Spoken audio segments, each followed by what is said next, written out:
faisait, et c'est encore quelque chose qui est d'actualité, qu'on fait encore quand on se réveille, c'est qu'on se raconte nos rêves. C'est la première chose qu'on fait lorsqu'on se réveille. Ça permet de démarrer la journée d'une manière marrante. On raconte des histoires et c'est assez toujours loufoque, etc. Et on aime bien démarrer comme ça. Et puis voilà quoi, c'est une conversation qui revient tous les matins en fait. On se raconte nos rêves, bref. Du coup, comme tous les matins, je descends prendre mon petit déjeuner. Et donc j'arrive à table et il y avait déjà ma grande sœur. Et du coup, bah, on se dit bonjour et tout. Bref, normal. Euh, et en fait, on s'assoit et en fait j'ai un pressentiment bizarre. Très très très bizarre. À ce moment-là, j'ai comme l'impression que j'ai un pressentiment, un mauvais pressentiment.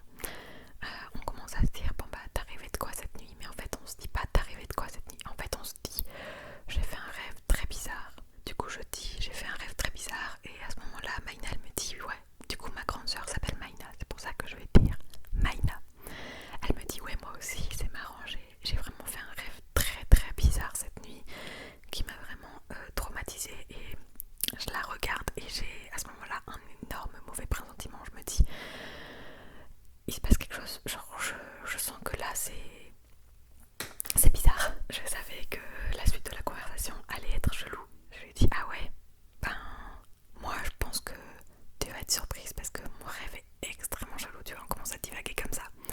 Et je lui dis bon bah vas-y viens on se raconte nos rêves. Là je savais en fait, parfois vous avez des instincts. Ça m'arrive souvent d'avoir des instincts et de me dire là il va se passer ça, là il va se passer ça, je suis sûre il va se passer ça.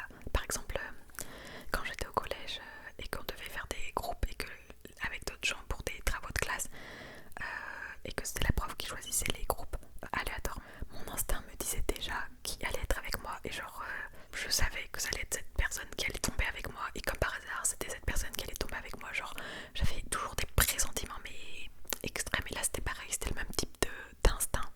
Elle me dit bah en fait moi j'ai rêvé d'une porte, une porte vraiment petite et, et cette porte était vraiment elle me dit ça, elle me dit cette porte était vraiment petite et au bord d'une falaise sur des rochers. C'était une porte qui était au bord de la falaise, voilà. Et là mon sang s'arrête de tourner. Ouais, techniquement le sang tourne, enfin fait des tours, bref. Mon sang arrête de bouger, genre vraiment mon sang ne fait qu'un tour, c'est ça l'expression. Et je la regarde avec des énormes yeux, rien que d'y penser, je suis en mode. Et je lui dis arrête, t'es pas sérieuse. Et elle me dit bah si. Je lui dis bah écoute, moi j'ai aussi rêvé qu'il y avait une porte minuscule au bord d'une falaise. Et genre là on se regarde, on est en mode. Genre c'est comme si d'un coup le temps s'arrête, on se fixe du regard et on se dit elle était comment la porte? On était toutes les deux d'accord, cette porte était carrée et des portes carrées t'en vois pas tout le temps, c'est hyper précis. Et donc on se dit donc tu me dis là que t'as rêvé d'une porte au bord d'une falaise dans les rochers, que cette porte était minuscule et carrée. On se regarde, on se dit ben on a fait le même rêve, on a fait la même chose, j'ai rêvé exactement la même chose et le seul truc sur lequel on n'était pas d'accord c'était la couleur de la porte. Moi ma porte était bleue et la sienne elle était d'une autre couleur, je me rappelle plus laquelle. Là on commence à se dire ok, qu'est-ce qui s'est passé la veille qui aurait pu nous faire penser à un carré, une porte carrée, il n'y avait rien, on était en mode mais c'est tellement précis, c'est trop bizarre. Et on se dit ok, il y avait quoi derrière la porte? Et là elle me dit il y avait un long couloir. Et là genre vraiment je vous jure que pour moi c'était vraiment irréel. Je dis comment ça il y avait un long couloir? Elle me dit bah le couloir était vraiment super long et je lui dis bah moi aussi. Mais il était tellement long. Et là on se dit stop, ça part, c'est vraiment trop bizarre.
si elle avait descendu les escaliers, est-ce qu'on se serait vu? Ce qui est techniquement impossible, mais vraiment genre je sais que c'est pas possible et tout, mais est-ce qu'il y a moyen qu'on se soit vu dans le même rêve? On a vraiment l'impression qu'on était dans des étages différents. Et je sais pas pourquoi j'ai ça dans la main, ça n'a aucun sens.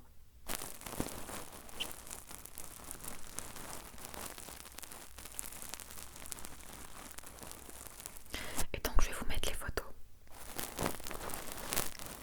des dessins qu'il faut que je retrouve. D'ailleurs, bonne chance à la Yael du futur qui va devoir rechercher les dessins. Mais là c'est du costaud, c'est-à-dire que vous voyez que d'un côté il y a le dessin de Maïna et d'un côté il y a mon dessin. Et vous allez pouvoir comparer.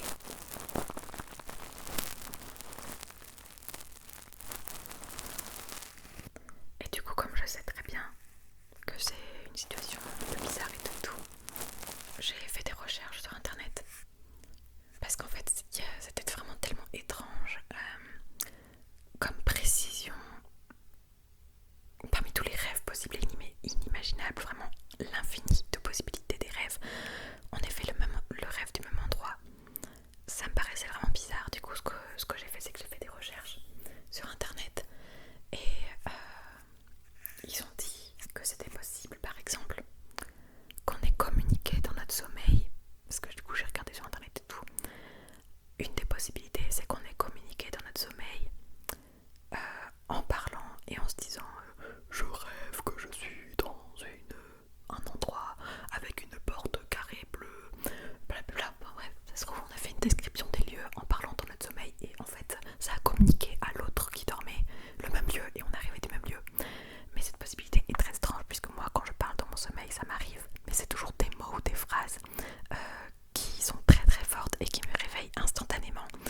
C'est-à-dire que quand je parle dans mon sommeil, c'est toujours tellement soudain qu'en fait ça me réveille et je suis toujours consciente d'une manière ou d'une autre d'avoir parlé dans mon sommeil. Et cette nuit-là, je savais très bien que j'avais pas parlé. Et puis quand je parle dans mon sommeil, c'est jamais pour faire des descriptions de lieux, c'est toujours pour dire des choses comme attention, comme papa, maman, crier des prénoms ou alors dire arrête. Voilà, ce genre de choses me réveille dans mon sommeil, mais jamais au grand jamais. Jamais au grand jamais je n'ai fait des descriptions de lieux ou des descriptions ou des longues phrases. Je le sais car déjà j'ai toujours dormi avec ma sœur et elles me disent que je ne parle pas dans mon sommeil. Et aussi j'ai déjà testé de m'enregistrer la nuit et pour regarder si je parlais dans mon sommeil ou quoi. Et j'ai dormi en internat pendant des années et je peux vous garantir que c'était pas moi qui parlais dans mon sommeil, c'était ma coloc de l'époque. Déjà il y a ça.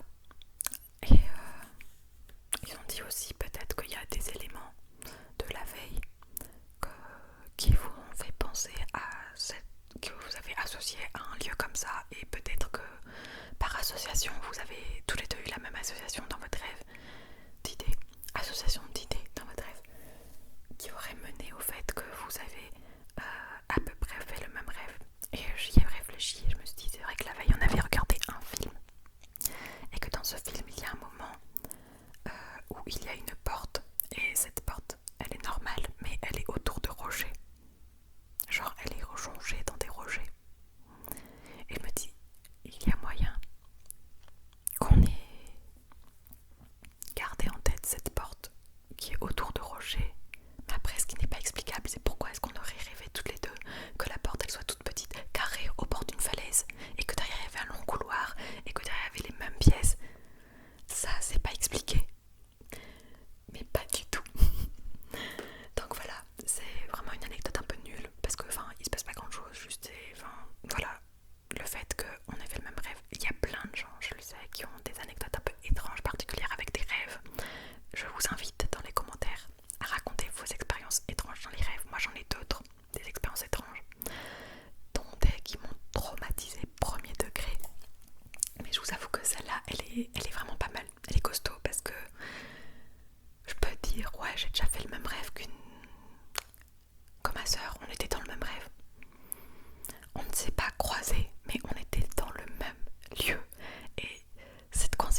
j'ai des photos, j'ai des preuves de nos dessins.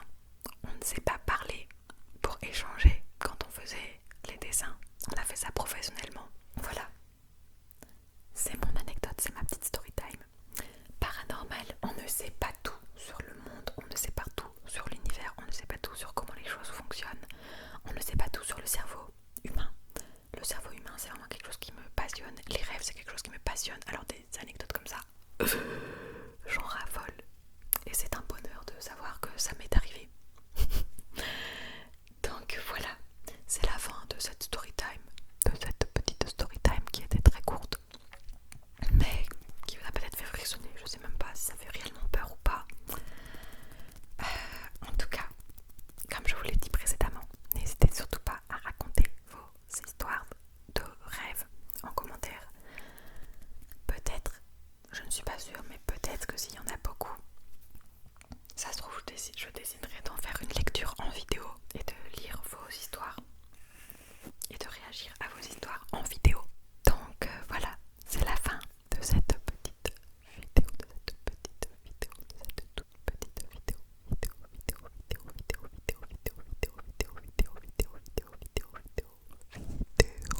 J'espère qu'elle vous a plu, même si elle n'est pas pleine de... elle ne part pas dans tous les sens, etc. Si vous voulez aller voir la dernière story time que j'avais fait, c'était un crash d'avion